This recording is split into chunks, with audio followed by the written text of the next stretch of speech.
Қазіргі неотәңіршілік топтардың пайда болуының қысқаша тарихы. Кеңес үкіметі кезеңінде көне сенімдерді саяси құрал ету әрекеттері белсенді жүргізілді. Кеңес билігі атеизмнің марксизм-ленинизм бағытын халық санасына мәжбүрлеп, зорлап енгізді. Олар қоғамдағы білімді, діни сауаты жоғары тұлғалармен аяусыз күресті. Бұл қанды күрес үшін арнайы антидіни ұйымдар құрды. Сондай мекеменің бірі Казкрайком жанындағы агитационно-пропагандистский отделі еді. Оны қысқаша АПО деп атады. Олар иудаизм, христиан ислам секілді діндердің дамуын діни сенімдердің примитивті дәстүрлер, анимизм, тотемизм, шаманизм негізінде пайда болды. Ол діндер толық тарихи эволюциялық процестің нәтижесі деп сипаттап, діндер империализм құралы деп тынбай ұрандатты. Бұл ұран коммунистерден бүгінгі псевдо-ұлтшылдарға мұра боп қалды. Діндерді эволюциялық процесс деген бағытқа қызығушылық танытқан зерттеушілер Потапов, Алексеев, Стеблева тағы басқалар болды. Оларға коммунизм өкілдері жетекшілік жасап, бағыт-бағдар ұсынды. 20 ғасырдың 70 жылдарынан бастап тенгрианство ұғымы айналымға енген соң, белгілі ғалымдар Ақатай, Артемьев, Әбішев, Бейтенова, Бердібай, Дербисалиев, Есімов, Ғабитов, Изотов, Орынбеков сынды тағы басқа ғалымдар қазақ философиясының қалыптасуына әсер еткен діни сенімдер, атап айтқанда тенгрианство, зороастризм, тотемизм, шаманизм, христиандық, ислам сенімінің қазақ филологиясына әсері жайлы зерттеулер жасады. Ал тәуелсіздік алғаннан кейін зерттеу бағыты көне түркі мәдениетінің философиялық және мәдени мұрасына тарихи тұрғыдан баға беріліп, олардың мәдени байланысы анықталуы керек деген ұстанымға ауысты. Басты мақсаты көне түркі жазуының ескерткіштері, ежелгі және орта ғасыр ойшылдарының шығармашылығын, түркі тілдес халықтардың рухани мәдениетін айқындау болды. Кейін Темді және орталық Азиядағы түркі мемлекеттерінің тәуелсіздік алуы бірқатар мәселелерге жаңаша қарауға мүмкіндік берді. Енді көне сенімдерді түркі мәдениетінің философиялық феномені ретінде қарастырған зерттеушілер Олжас Сүлейменов, Сәбетқазы Ақатай, Ғарифолла Есім, Нұрлан Оспанұлы, Әуезхан Қодар, Арон Атабек, Никонов, Мұрат Аджи, Безертинов, Каримов, Дастан Сарығұлов, Чойюн Амуралиев тағы басқа зерттеушілер тәңір ұғымының жаңа қырларын ашып көрсетуге тырысты.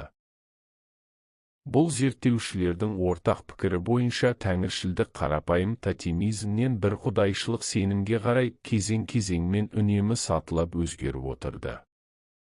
Қарахан кезінде ислам дінінің мемлекеттік дін ретінде қабылдануы тәңіршілдік сенімін шеткі аймақтарға ығыстырды.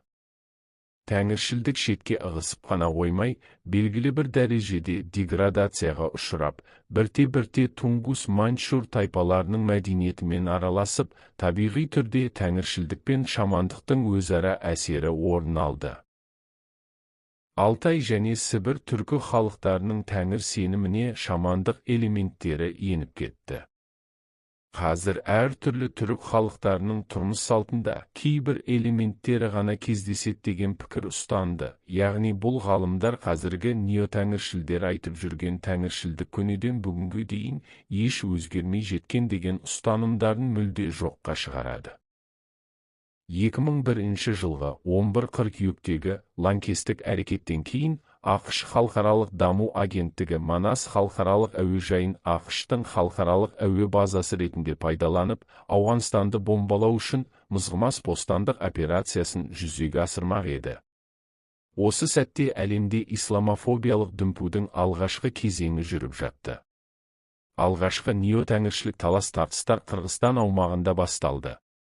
Оқиға былай болды: ата-баба аруағынан хабар жеткізуші көріпкелдер Манас әруағы ақш әскерінің келуіне наразы екенін, сол үшін Манас аруағына құрбан шалып, Құран оқыту керек екенін баяндады.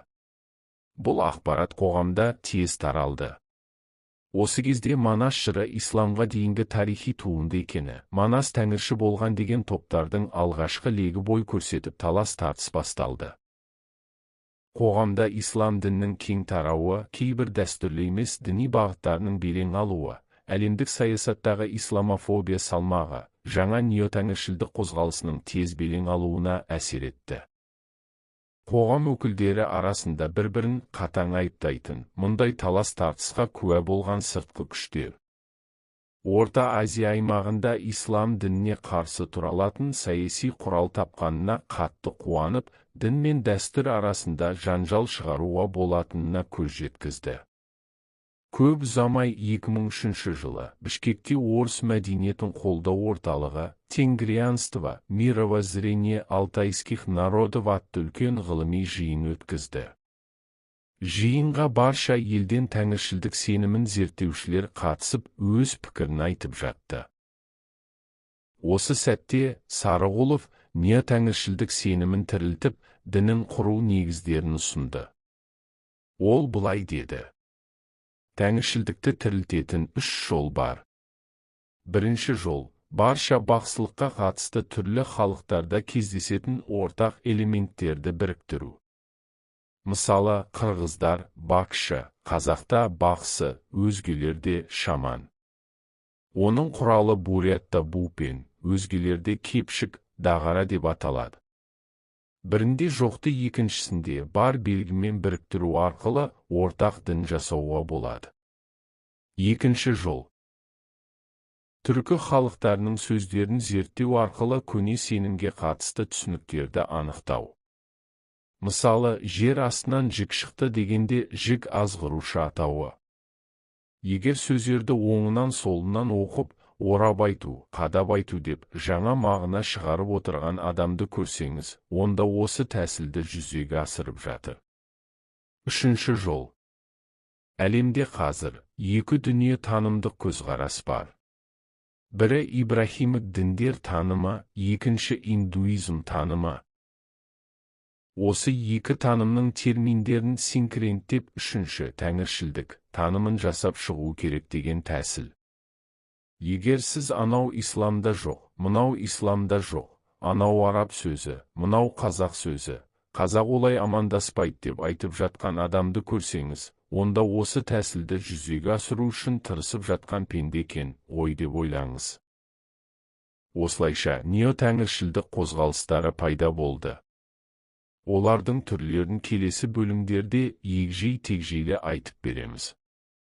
Видео ақпаратты дайындаған Сарғайған парақтар сыры видео арнасы. Құрметті тыңдарман, видео арнамызға тіркеліп, лайк басып қолдап жіберсеңіздер.